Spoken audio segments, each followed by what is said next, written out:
Hello everyone, welcome to this video. In this video, we shall be learning about the normal form of a line.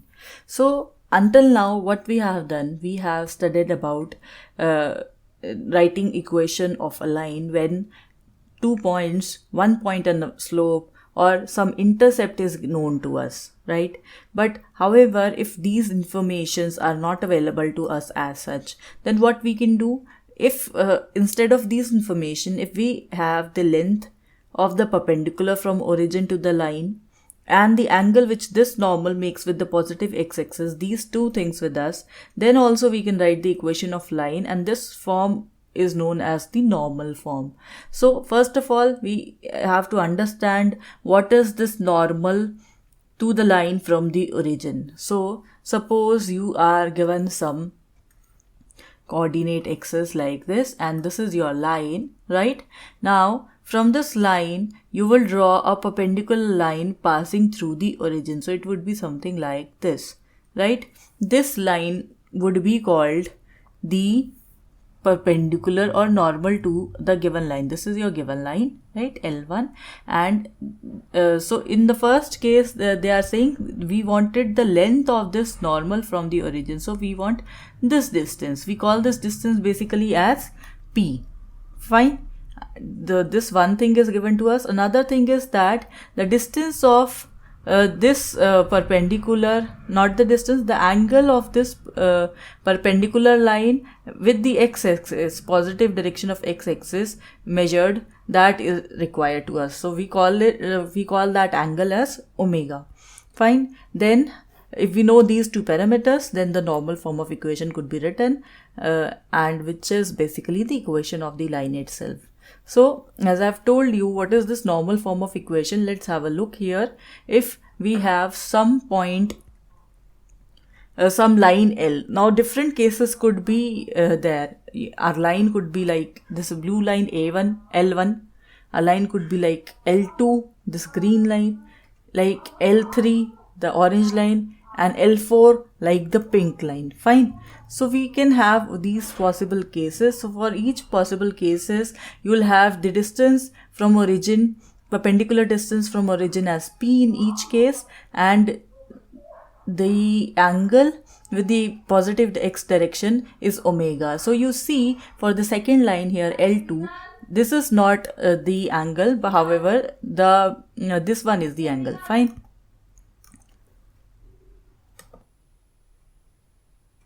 And moreover, we have to take it in the anti-clockwise direction. So that means if we have a line like this, so we will not take it like this, we will take it like this, whether it forms a reflex angle or some other angle. Fine. Okay. Next, so these are the four possible cases. In each cases, we have OA1. For the first case, OA2, OA3 and OA4. O is your origin.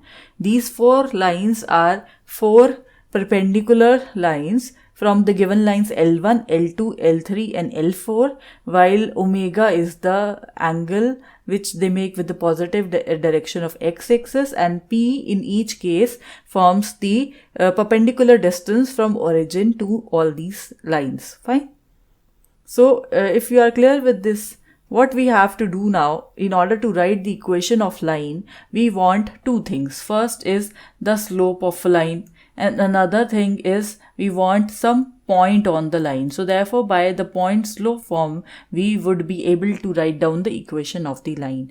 So how do we obtain the point on the line? So if you have a closer look here, so you will see that if we wanted to calculate the coordinates of the point A1 for the line L1, let's have a look here. So you see, you can drop a perpendicular line from the point A1 to x-axis, right? This is what? This is your y distance, and the distance from origin to this point is this one. This is same as this one. So basically, we are taking this triangle, this, in which which is a right angle triangle at right angle at this point with x-axis, and you know the distance of this hypotenuse, that is basically P, that is known to us, right? That is given to us in the question. And this angle is given to us. So using trigonometry, can you find out this distance and this distance? Yes, we can. So if you take perpendicular upon hypotenuse, what is that? That is sine of omega. So you would have from there the value of perpendicular as hypotenuse into sine omega, right? And what is hypotenuse in this case? It is P. So you would have P sine omega as this length. It is P sine omega, right? And again, if you apply the relation of trigonometry to base, so you would have base upon height as cos omega, right? Because our angle here is omega. So base is what? H into cos omega. And what is H in your case? It is P cos omega. So your x distance is P cos omega. Fine. So therefore, the coordinates for these 2 points, the coordinates for the point A1 is P cos omega and P sine omega. These two are the coordinates. So here, so I have written them here, P cos omega and P sine omega, and they are different for, they are the same for all the 4 cases. However, the notations are different. P cos omega is OM1 in the first case, OM2 in the second case, OM3 in the third case, and OM4 in the fourth case. No need, you don't have to get confused about these notations. This is just, I have clubbed down all the 4 cases to get it into just one. However, the thing that we are doing here is we are calculating one point on the line and the slope of the given line. Fine. So you see, we got the coordinate of the line of some point on the line as P cos omega and P sine omega, right? Again, if to get the slope of the line, what we can do? So you see, we have this. This was our line L1. Right? For this line, you have some perpendicular line like this. So, do you know the slope of this line? Yes, that we know. This is tan of omega, because omega is the angle which this line makes with the positive x direction. Fine. Now, this and this line, both of them are perpendicular to each other. So, that means we have a relation between them. The slope of this line L1 is minus 1 upon the slope of the line OA1. Or you can say when you multiply the slope of both the lines, you will have the value as minus 1. So using this, you get the slope of your line L1 as minus 1 upon tan omega, and you can write tan omega as sine omega divided by cos omega. So you get the got the slope of these lines as well.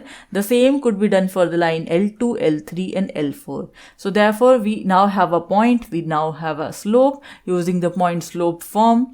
What is that? It is y minus y1 is equals to m, which is the slope, x minus x1, where x1 comma y1 is your given point and m is the given slope. So in this case, this is our given slope, and you have the y coordinate as this and the x coordinate as this. Rearranging it and simplifying it, you get the equation of normal form as x cos omega plus y sin omega is equals to p. Fine. So this is the required normal form of the equation. Now we will solve a question regarding this. So if we see in this question here that we are given the value of p as 4 units and the angle which it makes with the positive direction of x-axis, that means omega is given to be 15, and we are required to find the equation of the line, right? So let's have a look here. We already have derived the normal form of the equation, which is x cos omega plus y sin omega is equals to p, right? Substituting the values of omega here and p here, you would have the required normal form. However, it is not that simple. You cannot just leave it as like this. So let me write down. It would be x cos of 15 degree plus y sine of 15 degree is equals to 4. This is the normal form of equation, yet you have to solve what is cos 15 and sine 15. You cannot just leave it in terms of the trigonometric terms, right? The coefficient of x has to be some number and y has to also to be a number.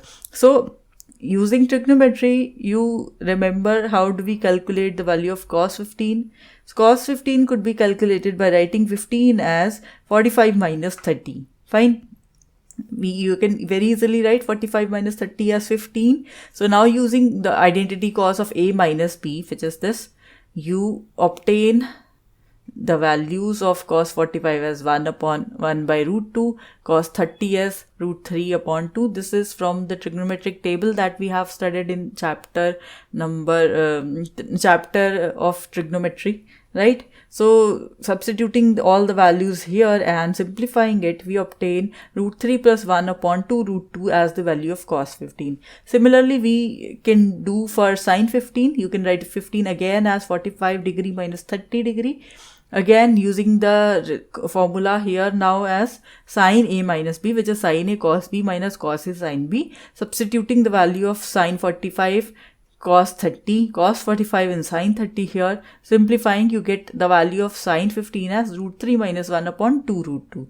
Now substituting both the values here in your equation in terms of as the coefficient of x and y, you obtain this equation. Again, simplifying it and rearranging the terms, taking 2 root 2 as the LCM, moving it to the right hand side, you obtain root 3 plus 1x plus root 3 minus 1y is equals to 8 root 2. Now this is the required equation of the line which we obtained from the normal form of the equation. So I hope this concept of normal form of equation is clear to you. Well, that is it for this video. Thank you for watching.